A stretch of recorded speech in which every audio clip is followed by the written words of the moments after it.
اور پرکھا بھاشا یعنی آباء و اجداد کا کیا بھاشا تھا اس پر بھی اردو لکھائیں، اور اگر کوئی دوسرا بھاشا اس میں میتھلی لکھاویں۔ یہ چند باتیں سے آپ لوگوں کو دھیان دلانا تھا، اور آپ لوگ میری بات کو سمجھ گئے ہوں گے۔ کہیے گا اردو لکھانے سے کیا فائدہ ہوگا؟ اگر مان لیجیے سرکار کے گھر میں تعداد پہنچتا ہے کہ اردو بولنے والے زیادہ ہیں کہ تو سرکاری اعلان کوئی بھی آئے گا، ٹیکہ لگانے کا، صاف ستھرائی کا، ہاسپٹل کا، دوائی کا، اس میں اردو میں بھی لکھا جائے گا۔ اسکول میں اردو ٹیچر کی بحالی ہوگی، اسکول میں بچوں کو اردو پڑھایا جائے گا، لائبریریاں میں اردو کتابیں رکھی جائے گی، کالج میں وبھاگ کھولے جائیں گے اردو وبھاگ کا، کہ اردو وبھاگ سے کوئی ڈاکٹری کرنا چاہتا ہے، انجینئرنگ کرنا چاہ سکتا ہے، وہ کر سکتا ہے۔ غرضے کہ آپ اپنے وجود کو بتائیں کہ ہم اتنے تعداد میں، مان لیجئے ہم مثال دیتے ہیں کہ ہم لوگ کوئی ایک آدمی لکھا دیے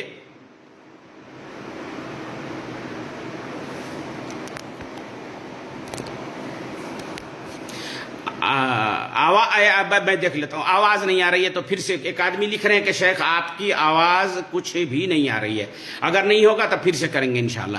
مثلا مان لیجئے ہم لوگ رائن برادر میں لکھا دیتے ہیں، کوئی رائن لکھا دے، کوئی کجرا لکھا دے، کوئی کباڑی لکھا دے، تو تین ہو گئے، اور وہیں پر کوئی دوسرے جات والا ہے، دو ہی ہے، اور وہ دونوں لکھا دیا صرف مان لیجئے جولہا، تو اس کو جو سہولیت ملے گی کجرا کو تین ہے اس سے کم زیادہ ملے گا۔ آپ کہیے گا ہم تو تین ہیں تو ہم کو کم کیوں مل رہا ہے، اس کو زیادہ کیوں مل رہا ہے؟ کیونکہ آپ ایک نہیں تھے، آپ نے کسی نے کجرا لکھایا، کسی نے کباڑی لکھایا، اور کسی نے کچھ لکھایا۔ اس لیے ذات کے نام پر مسلم اور دھرم کے نام پر اسلام، ماتری بھاشا اسلام، اردو، پرکھا بھاشا اردو، یہ اور دوسرا بھاشا میتھلی۔ انہی چند باتوں کے ساتھ میں اپنی بات کو ختم کرتا ہوں کہ زیادہ سے زیادہ مردم شماری میں حصہ لیں، اپنا نام لکھائیں۔ یہ صرف اعداد و شمار بیان کرنا نہیں ہوتا ہے، اسی پر اقتصاد کا منحصر ہے، ترقی کا منحصر ہے، اور وکاس کا منحصر ہے۔ والسلام علیکم ورحمۃ اللہ وبرکاتہ۔ اللہ تعالی ہم لوگوں کو کم سننے سے زیادہ اس پر عمل کرنے کی توفیق عطا فرمائے۔ بارک اللہ لنا ولکم فی القرآن المجید، وصلی اللہ علی نبینا محمد وعلی آلہ وصحبہ اجمعین۔ والسلام علیکم ورحمۃ اللہ وبرکاتہ۔